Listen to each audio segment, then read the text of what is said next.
Hello, fabulous friends and fans. I am here at Xochicalco. It is an ancient city, well, a pre-Hispanic city, and I am here because I'm recording this in the middle of 2014.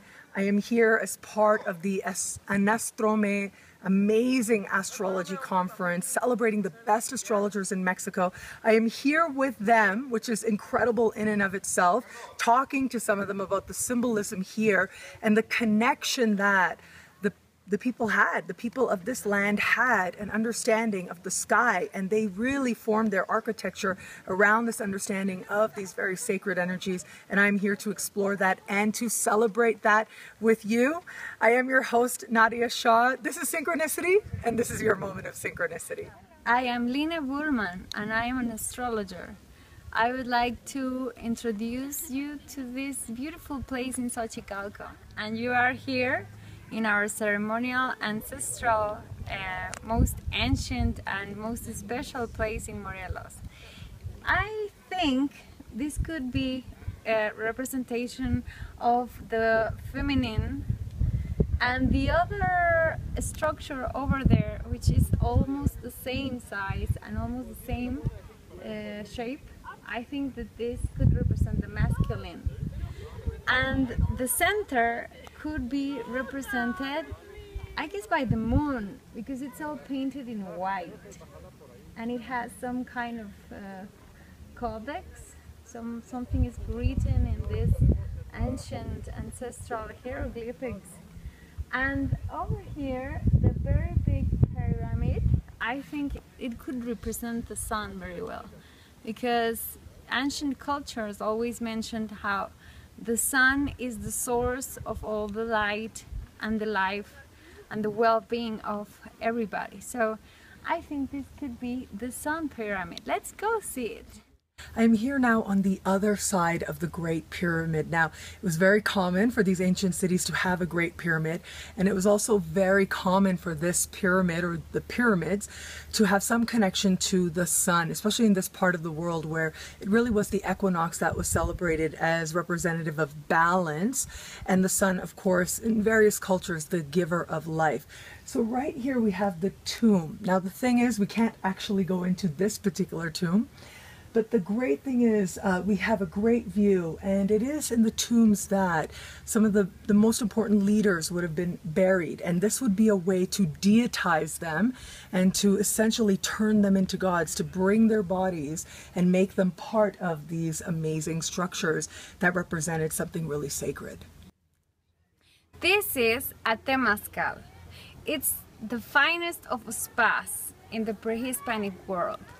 These Temazcals are a vault, and you have to step inside with some other people, with your people close to you, the people of the fellowship, and there's always one leader, the spiritual leader that guides you. They light saumerios.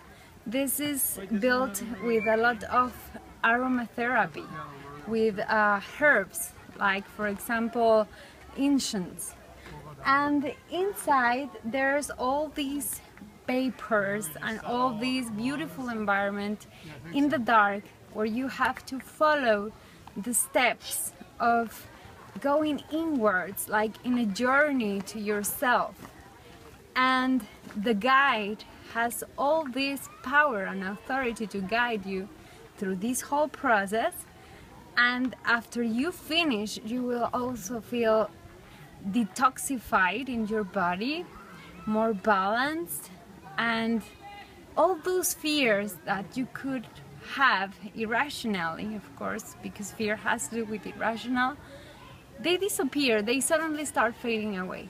It's a very nice experience, and you can visit it in a lot of spas in Mexico, but this is the beginning, the ancient Temazcal of Xochicalco.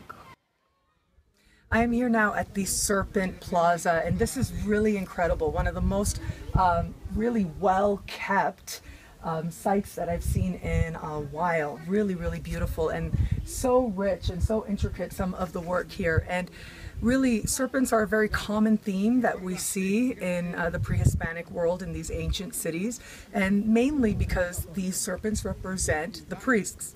And the priests were thought to be symbolic of serpents because serpents are symbolic of a very profound transformation, a deep connection to the earth and the wisdom of the earth, and an understanding that if a society is meant to evolve, there has to be an element of leaving behind what it is that isn't working and accepting change to happen. And so you see this as a very common motif in this part of the world, and this is where we would have seen the priests do what they do. So this is the way that you can get to the Plaza de la Stella. Plaza de la Stella is this little obelisk shape that we found that had inscribed this codex. And this stela stands for this kind of comets that leave these traces behind with gas and stones and fire, and this little trace that the comet leaves is called La Stella. So this is the way, heading over there, I think it is east, you can get to Plaza de la Stella in Xochicalco.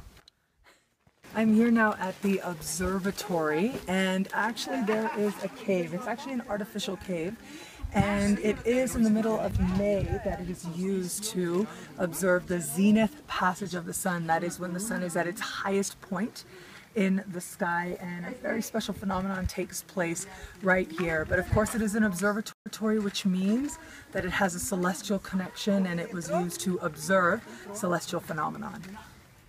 Thank you so much for being here to celebrate Xochicalco with me. Until we connect again, take care.